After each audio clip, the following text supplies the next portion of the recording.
Interesting question served up here by Mike 3883. It's something that ran through my mind in the days following the national championship game, just in regards to Ryan Day's phenomenal, the staff's phenomenal. But I sat there in the waning minutes of Ohio State's 4-touchdown loss to Alabama thinking, was this something similar to what we witnessed a couple of years ago with Bill Belichick on one sideline versus Sean McVay? And McVay is a great coach, great offensive mind, but did he just get schooled by the master? And is this Ryan Day as an up-and-coming, emerging great coach, already great coach, possibly being schooled to a certain extent by Nick Saban? And could this be just a tremendous learning experience where he can look back at his preparation and how he brought his team into this game and could learn from that? What do you think, Tony? I don't know if it was a situation. I'm sure he's going to learn from it, but there are so many other factors in play that it's not a controlled environment. Basically, I think of it as he's playing against Alabama. He's playing poker against Alabama, but all of Ryan Day's cards on defense are turned, like the faces are facing up. Everybody knows what cards they have. Steve Sarkisian sees all of the cards and is able to play off of that. And yeah, they're playing the same sport, but they're doing it with different rules because Ohio State was so depleted because of COVID and just the youth and the secondary not being able to get them up to speed throughout the spring and the summer. And so I'm sure he's learned a lot, and that's why they're brought in some extra coaching analysts and more experienced guys, and bringing in more defensive backs and just trying to have more of what could have helped then does them no good back then. But I think you learn from that. You try to make the best of a terrible situation. And I think they felt worse after the loss to Clemson than they did after this one, because they gave that game against Clemson away. They really had no chance once Trey Sermon was out to keep up. And so I don't know how painful of a loss it is, even though to hear Kerry Combs talk about it, like they think about it constantly. And I think there's a lot of pain there because of you just got destroyed by Alabama. But it's not because of, we were this close. Like you were close in that you made it to the national championship game. But I don't know how many times out of 10 Ohio State wins that game. Maybe 0, probably. Yeah, it's the code over at the Woody to get in. Instead of being 41-14, is it now, 52-24? I don't think they're going to obsess over that one as much. Don't get COVID. Don't have several players who you were counting on in the protocol and unable to go. Don't have your running back who's playing the best short stretch of football games, since Zeke Elliott had his stretch at the end of the 2014 season. I don't think you need to be a mastermind to see the issues that Ohio State had in its secondary, even under the best of circumstances last year. But yeah, with what Steve Sarkisian, with what Nick Saban, with what everybody was able to do there. I mean, you had the Heisman winner. You had probably the guy that would have won the Heisman if not for the situation of what went down.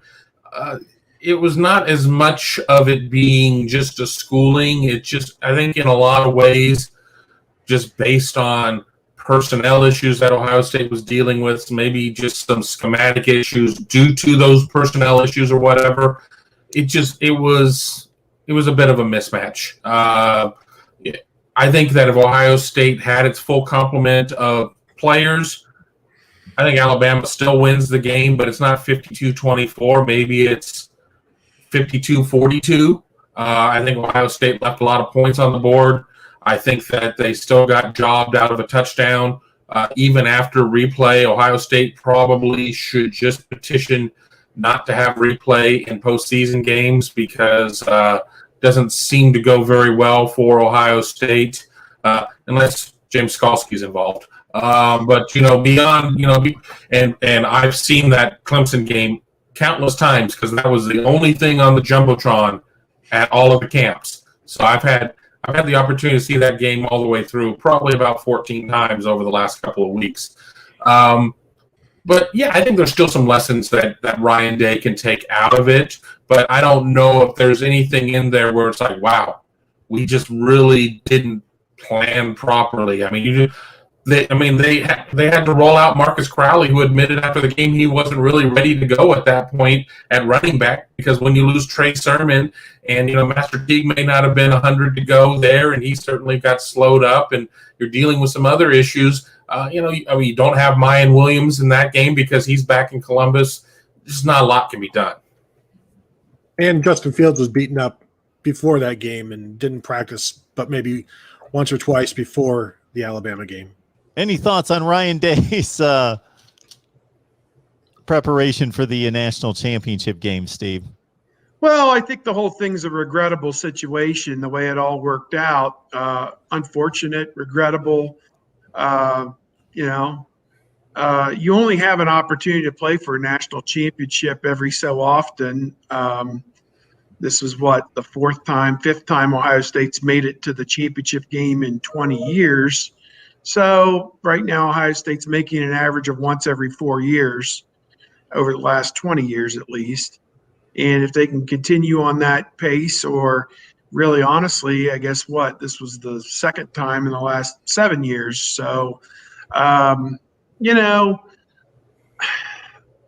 it just wasn't in the cards for them. I think the right team won the game. I think even at full strength, Ohio State was going to be hard pressed. I mean, the show that they put on, Alabama had the better team. I don't think there's any doubt about that. The show that the quarterback, the running back, and the two wide receivers put on was something that you don't see that very often. And if Ohio State put extra guy in the box, stop the run, they just flipped it out to the wide receiver and he picked up 15 yards or 20 yards or whatever. If they backed the guy out of the box, they gave that quarterback full reign to change the play, give it off to the running back, and 15 or 20 yards. Ohio State had no answer for them defensively, none. They were in that game for 2.5 quarters, and finally Ohio State or 1.5 quarters, Ohio State blinked when they had to kick the field goal, and then everything kind of unraveled after that. So they had to match them touchdown for touchdown, and they could not do it. And Alabama's defense was better than Ohio State's defense. No question about it. If you matched them side by side, Alabama's offense on that one night was better than Ohio State's offense if you matched them side by side. So, to make the championship game in what was such a crazy, unusual year was a major accomplishment for Ohio State, and nothing to sneeze at. And,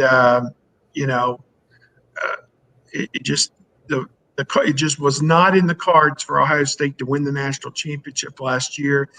And, understandably so. When you're missing 3 or 4 of your frontline players the way that they were, and Alabama was really only down the offensive linemen who didn't play, that kind of tilted it in their favor. So that among many other things. So, and they were just better. So sometimes you just tip your cap to the team that was better. You discover the areas that you need to make major improvement on, and you either go do that and solve your issues and come back a better team for it, or you go the other direction and don't even make the playoff the next year. So I'm interested in seeing what happens with Ohio State this season.